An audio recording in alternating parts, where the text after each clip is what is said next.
Africa Business News, proudly sponsored by EY.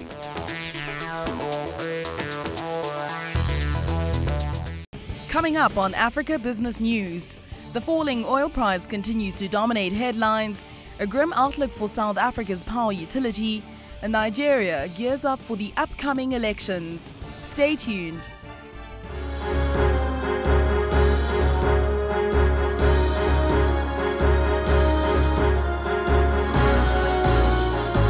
Africa, it is huge, it is diverse, and its business landscape fascinating and dynamic as always.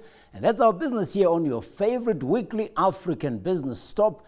Kicking off 2015, we are joined by Christy Cole Popola in Lagos, Nigeria, and Tumiso Greater here in studio to give us the week's top stories out of East Africa. My name is Victor Homoeswana, and this is the Africa Business News. Tumiso, the reintroduction of capital gains tax in Kenya has caused an uproar in the property market. Obviously, investors are going to be up in arms about this one. Most certainly, Victor. Firstly, just to backtrack, after 3 decades, this capital gains tax was reintroduced. It was reintroduced effective from the 1st of January this year. Now, the capital gains tax is sitting at around 5%, and this is the gain that is made on transfer of property. So this includes land, it includes buildings as well as some marketable securities, and it is applicable for both local and foreign investors. So you can understand when it comes to investor point of view, they are worried that it could curb investment into the budding oil and gas sector that we have seen in the East African continent, as well as the property sector and equities in large. So the big issue here, though, has been the responsibility that is being placed on stockbrokers. The taxman, that is the Kenya Revenue Authority.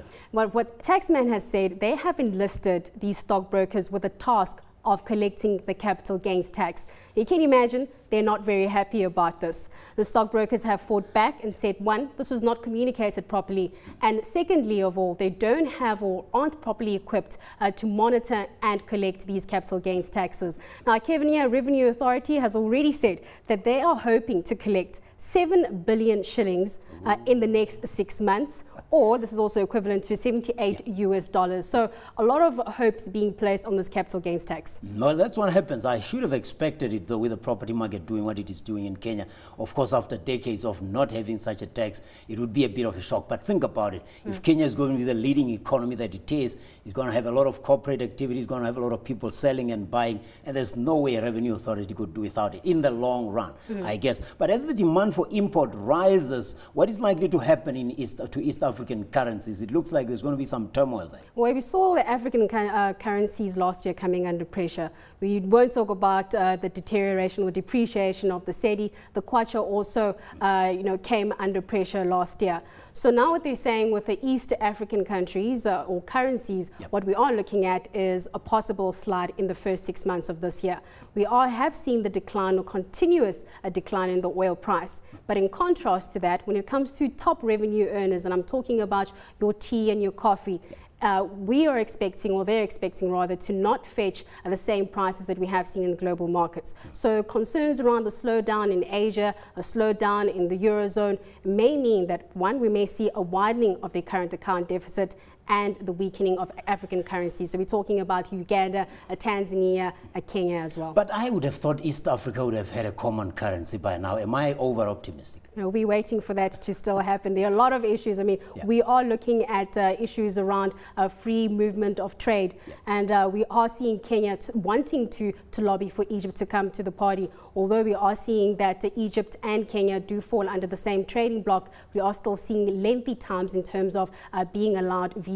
So there are a lot of issues that we still need to move through. Well, if the leading region on the continent is struggling, I don't know what's going to happen to the others like ECOWAS and SADC. Well, thank you very much to me for joining us. Stay with us. We move into Southern Africa next. You're still with Africa Business News. With the oil price continuing its decline, the impact has been felt across the world. But according to Charles Wall, portfolio manager at Investec Asset Management, the oil price is unlikely to stay this low for an extended period of time. Charles chatted to CNBC Africa Power Lunch team from London yesterday. Let's take a look. Well, I've been looking at these oil markets, working in the oil markets for over 30 years. And I don't think I've ever seen a greater dislocation between the perception and reality of the markets. In reality, we have an oversupply of around 1.5% at the moment.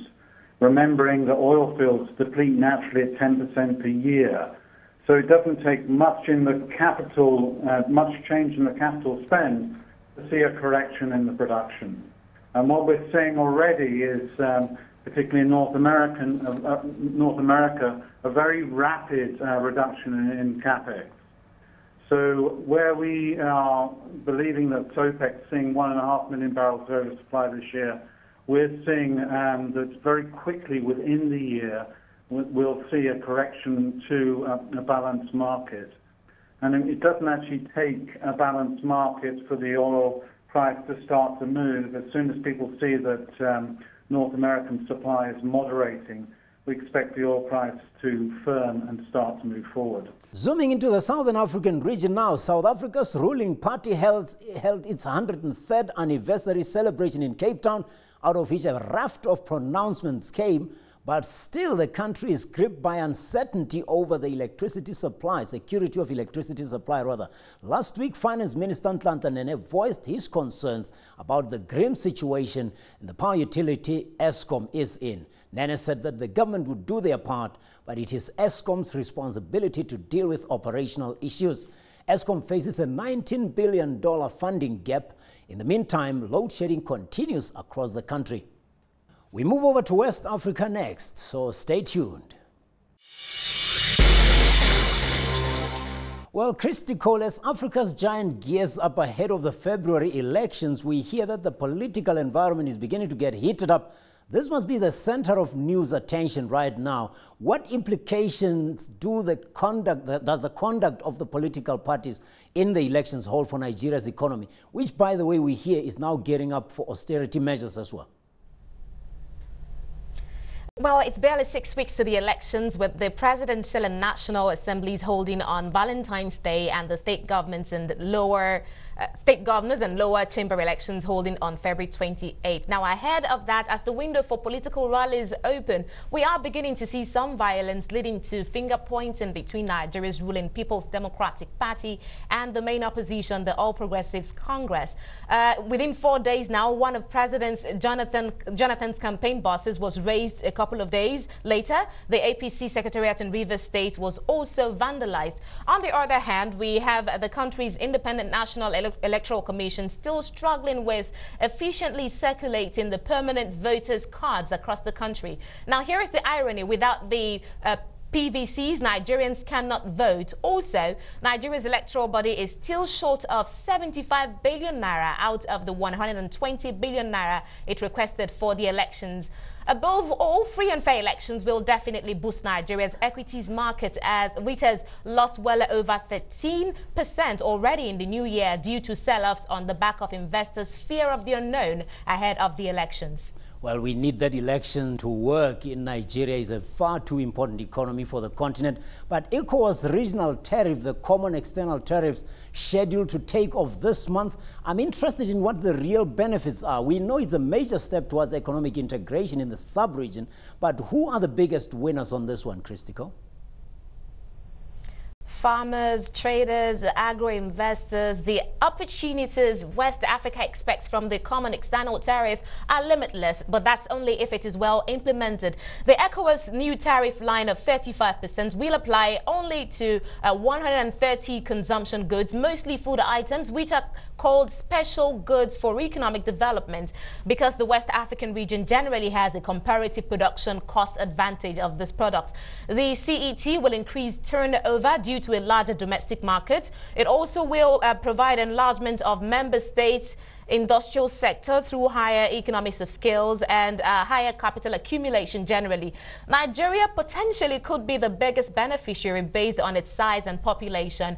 In Ghana, meanwhile, traders are the biggest winners as the import duty rates for cotton, yarn, woven fabric of cotton, mineral water, onion, soap and cooking oil will be raised to, from 20% to 35% to increase revenue generation of the traders. Ghana is expected to get about 600 186 million Ghana cedis in tax revenues annually when implementation takes off at the end of the month, and this will boost the country's tax revenue by 3%. I like the sound of that. I really would like to see that region integrated. 15 countries all disintegrated is not good news. But after 5 years of being Director General of Nigeria's Securities and Exchange Commission, Aramuna Ote has resigned. It is said she will be remembered for her passion, purpose, articulation and implementation of reform measures driven by the vision to transform the Nigerian capital market into a world-class one. What are we to expect from the new Director General, and does the change coming at a time when the market and oil price are volatile hold any implications? Now, in general, the Nigerian media has been positive in its review of the 5-year tenure of former Director General of the Nigerian Securities and Exchange Commission, Aruma Ote. Even the commission says it appeared she was in a hurry to see Nigeria achieve a world-class capital market that would drive the country's development. Now, anyone who steps into those shoes definitely has high expectations to meet. Aruma Ote's accomplishments varied from pushing for restoration of investor confidence through enforcement actions. The market witnessed significant product innovation and improved listing rules from the initiative which she brought in to revamp the NSE. Listing rules which the Securities and Exchange Commission says led to landmark transactions in dual listing of Seplat Petroleum on the Nigerian Stock Exchange and the London Stock Exchange in April 2014. Now, regaining investor confidence acquired over time but lost pre-elections, and the effects of the likely much talked about post-election Naira devaluation are two of the major challenges a new Director General of the Securities and Exchange Commission in Nigeria will take up when appointed. Well, obviously we'll see how it happens. This week's trivia, of course, takes us to an island state very well known for its music. If you're like me and tourism, it shares the freedom icon with Guinea-Bissau. This island state tends to overachieve, considering that it was only 24 years ago that it held its first democratic or multi-party election. Which country am I talking about here, Christy Cole? You would have to be talking about Cape Verde. Well, it's far too close to Nigeria for you to miss that one. A former colony of Portugal after the islands were discovered in the 15th century, the Central Atlantic island state is one of the very few African countries whose former head of state, President Pedro de Verona Rodriguez Perez, is the recipient of the Mo Ibrahim Governance Award for 2011. The country gained independence from Portugal on July 5th in 1975, but only held a free and democratic election in January 1991. Watch out for this small country. With not even 500,000 people in the forthcoming African Cup of Nations, they are tipped to at least make the quarterfinal by those who know a lot more about soccer than I do. But for January 13th, we say Happy Democracy Day to the people of all the 10 islands of the Cape Verde. That's all we have time for today, folks. Stay tuned to CNBC Africa. We're back with you next week with more Africa business news. So until then, cheers.